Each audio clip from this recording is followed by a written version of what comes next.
Hello everyone and welcome to the Lost Caverns of Ixalan set review for Historic. So I'm not going to go over every card. I have handpicked out some of the cards that I think are going to be pretty good. And these are really not in particular order of strength. But we do have some cards to cover here, so let's get started. So the first card we're taking a look at is Get Lost. This is a 2-mana instant speed card. Destroy target creature, enchantment, or planeswalker. Its controller creates 2 map tokens. The map tokens are artifact tokens. You can pay 1 and tap itself to sacrifice this artifact, and then target creature you control explores. Activate only as a sorcery. It's a better Fateful Absence. Not to say that Fateful Absence was particularly a great card by any means in Historic, because it left them a clue token, but compared to map tokens, it was a lot worse, right? Because it was essentially you got to draw a card, but explore doesn't necessarily mean that you will be drawing a card, and it also requires you to control a creature, right? At the same time, in Historic, Divine Purge is available, so playing something like Get Lost, like 1 or 2 copies in the main deck, isn't going to be that big of a deal, since this is actually pretty versatile, right? It destroys creature, enchantment, or planeswalker. Previously, Faithful Absence only got to destroy creatures or planeswalker, right? So it's a lot more versatile. So maybe like as a 1 or 2 copy could go a long way, especially if you're playing blue-white control, right? Where the removal spells aren't as good as something like Jeskai. And next up we have Souls of the Lost. So this is a 2-mana creature. As an additional cost to cast a spell, discard a card or sacrifice a permanent. And this card's power is equal to the number of permanents in the graveyard, in your graveyard, and its toughness is equal to that number plus 1. So this one's a bit hard to evaluate, because cards like this, since the additional cost to cast this is kind of high, so you would have to play this in decks that likes to put cards into the graveyard. But considering that the power grows with permanents in your graveyard, it does require you to play a deck with a lot of permanents. So the first thing that comes to mind is a mill deck, right? Self-mill deck. But the self-mill deck usually plays creatures that comes back from the graveyard onto the battlefield. So when you start playing cards like these where it's only good if you play it from your hand, makes self-milling a lot worse, because you start putting these cards into your deck that doesn't do anything in the graveyard, right? It makes the deck kind of clunky. So I was thinking like perhaps it's actually better to not play in a mill deck, but decks that incidentally put token permanents onto the battlefield, so that the Souls of the Lost can be played onto the battlefield with ease without like discarding anything. Then if you do that, I feel like this is kind of a bad Tarmogoyf, right? Because this only works from your graveyard, not opponents as well. So I feel like this one is a bit of a trap, but obviously I might be wrong, so we shall see about this one. Next card, we have Helping Hand. This is a 1-mana sorcery card. Return target creature card with mana value 3 or less from your graveyard to the battlefield. So where have we seen this before? Recently, we have actually seen this card in a black color. This is basically a white version of Unearth. Currently, Unearth doesn't really see play too much, but it does see some fringe play and some kind of like Rakdos deck that likes to get back Seasoned Pyromancer. It's a pretty strong effect if you can actually get Seasoned Pyromancer down from the graveyard onto the battlefield. And if there is any 3-mana value cards to get back with this card, on the other hand, in white color, this might have potential. Or you could even play this in a Boros color and just play Seasoned Pyromancer as well. But obviously what makes Unearth so good was that you can cycle it away if there was nothing in the graveyard. So the opportunity cost was a lot lower than compared to something like this. But usually you would be playing this with something like Kikijiki and Pyromancer anyways. So like discarding unneeded Helping Hand might not be a problem anyways. And next up, we have Thousand Moons Smithy. This is a 4-mana legendary artifact. When this comes onto the battlefield, create a white gnome soldier artifact creature token with this creature's power and toughness are each equal to the number of artifacts and or creatures you control. And at the beginning of your pre-combat main phase, you may tap 5 untapped artifacts and or creatures you control. If you do, transform this card into Barracks of the Thousand, where this is also a legendary artifact land, and you can tap for white mana, but every time you would cast an artifact or a creature spell using this card, you basically make another one of those artifact creature tokens that scales with all the other artifacts that you control. So it's a win con, basically. This is a win con. And it's a very interesting one because you can play this in an affinity deck, right? With a lot of artifacts. I'm not sure if it's actually going to be played over just playing out Dolores in an aggro shell, like aggro affinity deck, but definitely something that you can play in a more mid-range shell. And at the same time, because it says artifacts or creatures, you don't necessarily have to play in a deck that has creatures as well.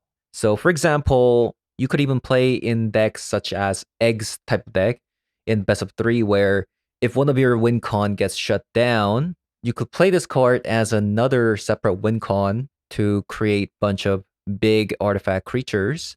That could also be a potential thing that you could do. Yeah, I think this card is pretty sweet. It does get hit by Divine Purge, but at the same time, in an affinity deck, you would be playing some counter spells or some sort, right?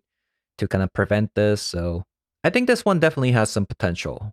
And next up, we have Tishana's Tidebinder. This is a 3-mana Merfolk Wizard with Flash and 3/2 stats. When this comes onto the battlefield, you can counter one target activated or triggered ability. If an ability of an artifact, creature, or planeswalker is countered this way, that permanent loses all abilities for as long as this card remains on the battlefield. So you just counter once, and they don't have the abilities anymore until you get rid of this card. Obviously, this card has some really strong usages, but I think it's going to be a sideboard card. In particular, the wording that says as long as this card remains on the battlefield, basically that permanent you counter the ability of will lose that ability. But since this is an ETB creature, such as Yagamoth, can bypass it and kill this in response to that trigger, right? So even if you do counter that trigger, as long as they have infinite creatures to sacrifice, or has a loop, this creature is kind of useless. But against most things, this will probably be pretty good, especially like just like a one-time ETB or like against planeswalkers such as Karn, for instance. Might be a little bit too slow for Mono Green Devotion, but we'll just have to see how it kind of plays out. But countering the Karn's ability can be pretty game-changing, right? And next up, we have Bitter Triumph. This is 2-mana instant speed spell. As an additional cost to cast the spell, discard a card or pay 3 life. You destroy target creature or planeswalker. So this is the first instant speed removal spell in Historic that is of color black that allows you to discard a card as the cost when you play it. But what's really sick is that usually these instant speed removal spells usually just hit creatures, but the fact that it hits Planeswalker is pretty sick. So obviously you would want to play this in a deck that wants cards in the graveyard such as Reanimators or even Greasefang. What I really like about this card is that it allows you to pay with life for the alternative cost, because sometimes even decks that wants cards in the graveyard, you do eventually kind of run out of cards, and that's when this card is going to be immensely helpful. And next up, we have Deeproot Pilgrimage. This is a 2-mana enchantment card. Whenever one or more non-token Merfolk you control becomes tapped, create 1/1 blue Merfolk creature token with hexproof. So this is actually one of my most anticipated cards because I haven't been playing Merfolks ever since the Vodalian Hexcatchers. But basically, this is Bitter Blossom for Merfolk. I'm not sure if this would make Kumena playable. So Kumena is the 3-mana card that allows you to tap Merfolks to do a bunch of things, but you do have to tap a lot of Merfolks, and by itself, it's not that great of a card in Historic, so probably not. But considering that it does also synergize very well with a card that is very much played in Historic Merfolk deck called Marrow Regery, and some flash creatures being able to create a token on opponent's turn as well. This thing has a lot of potential, I'm not gonna lie. Especially considering that paired up with Marrow Regery, we do have 2 different flash creatures, Merfolk Tricksters and Vodalian Hexcatchers as a flash creature, right? Potentially, you can create 2 Merfolks at a time. So I think this card is going to be very, very nice. And Sometimes you could even make more than one Merfolks, especially if the board state becomes opponent having too many creatures, you having too many creatures as well, and it's kind of difficult to attack.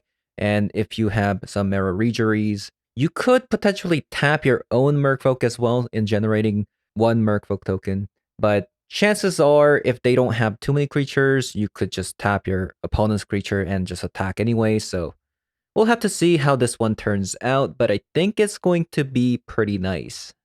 All right, next up we have a Geological Appraiser. This is a 4-mana human card. When this enters the battlefield, if you cast it, discover 3. Basically, discover 3 is cascading, except it's not on cast, since this does have to enter, and if you cast it, you discover. So it's a little bit of a cascade at home, right? But essentially the same as cascading, exile the top of your deck until you find non-land card with mana value 3 or less, cast it without paying its mana cost. But here's the catch: compared to cascading, you have an option to not cast it, and if you do that, you put it into your hand instead. So this is basically a spin on the Bloodbraid Elf, and similar to Inquisitor Captain in Historic. But the only reason why I'm even talking about this card is because it has a typing human.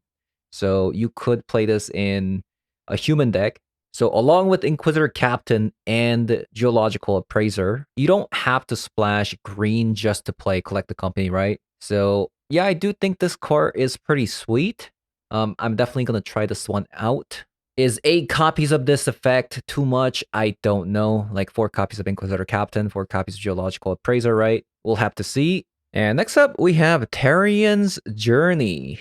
It's a 2-mana legendary artifact. You can tap to sacrifice another artifact or a creature, draw a card, activate only as a sorcery, but you can also pay 2 mana to discard your hand and then transform this card into Tomb of Aklazos. It's a legendary land, and you can tap for a black source, but now you can even tap to reanimate a creature from the graveyard onto the battlefield, except when you do, the creature becomes a vampire and gets a finality counter where if it does die, it would get exiled instead. The transformed effect is incredibly powerful, but I feel like even the first page, right? Even the front card, I think it's pretty powerful, letting you sacrifice an artifact or a creature to draw a card. Blood tokens now suddenly become, instead of a looting card, becomes a potential draw. Even treasures become potential card that you can draw with Tarian's Journal. I think this card is incredibly powerful. You'll probably see this maybe in a Reanimator deck. I'm not sure if they'll play this because you do have to discard your entire hand just to discard.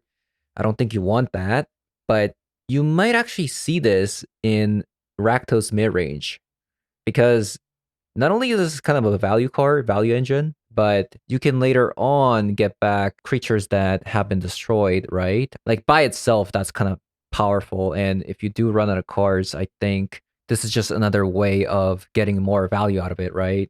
Getting back Sheoldred seems powerful. Getting back even like Blood-Tithe Harvester seems powerful. I think this card is just good. It's just a really powerful effect on both size, right? And next up, we have Spelunking. This is a 3-mana enchantment. When this enters the battlefield, you draw a card, then you may put a land card from your hand on the battlefield. If you put a cave onto the battlefield this way, you gain 4 life, but now, lands you control enter the battlefield untapped.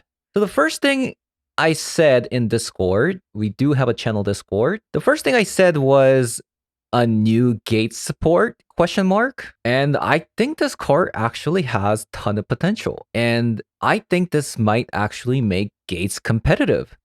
I could be very wrong on this, but currently the only thing missing in gates deck to be competitive, in my honest opinion, is Amulet from Modern. This makes your lands come in untapped, which makes Gates deck a real threat. Since you could be expecting to lose as soon as something like Titan comes down, and since everything comes in untapped now, kind of scary, and you could just lose out to Maze's End immediately. Pretty insane. So this is one of my most anticipated cards to play when the set drops, so definitely expect to see some Spelunking from me. So next up we have Bartolomé del Presidio. This is a 2-mana creature a Vampire Knight, Origin of Colors. It's a 2/1 creature. Sacrifice another creature or artifact. Put a +1/+1 counter on this card. So quite an insane effect, I must say. So unfortunately, this is... I mean, unfortunately and fortunately at the same time, this is a legendary creature. And I'll explain that in a second. But yeah, this is a free sacrifice outlet for Samwise Gamgee decks. So previously we had at a 3 mana we had Woe Strider.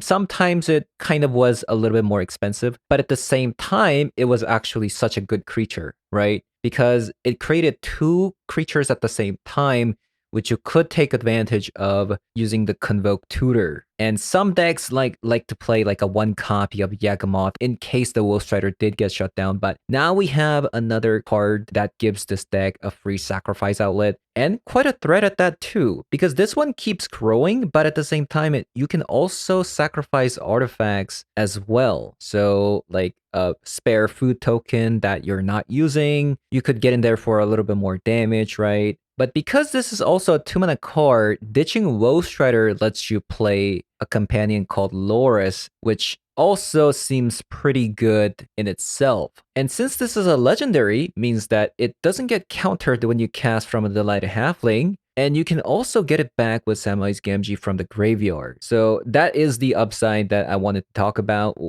when it came to a legendary. But obviously, being a legendary, you can't have more than 1 creature on the battlefield. But besides Samwise Gamgee, there's also some other decks you could try, right? Like, this is just the tip of the iceberg, because not only is this a sacrifice target for creatures, but it's also a free sacrifice outlet for artifact as well. So who knows what kind of nasty combos there could be? Maybe sort of the me combo is now playable? Who knows? And the last card that I want to talk about is Cavern of Souls. It's a land, and when it enters the battlefield, you have to choose a creature type. And this does tap for colorless mana, but you can add 1 mana of any color only if you're trying to cast a creature spell of the chosen type, and that spell cannot be countered. This card alone might change the meta a bit in Historic, or at least the deck building wise, people might consider like what they put into their deck, because not only were humans and merfolk decks kind of tough matchups already for control decks, but now you have to deal with Uncounterable Dahlia on turn 2, or Uncounterable Vodalian Hexcatcher on turn 2. So obviously the matchup will become a lot worse in general, but Control did get Reprieve in Lord of the Rings set, so carefully mulliganing for that card early might be like their saving grace in stabilizing against these creature decks, but it definitely does not look good in my opinion, and you might have to pivot to a less counterspell heavy deck, and maybe you might want to have more removal spells as a result, right? So at the start, it might be a little bit tough for control deck, but I'm sure they'll be able to get over it and play a little bit more removal spells. So yeah, that is it for this set's review. And hope you guys enjoyed the video so far. And as always, if you did, leave a like, comment below, subscribe. I'll be playing more Historic in this channel. So if you're into that, stick around, and I'll see you guys later. Bye-bye.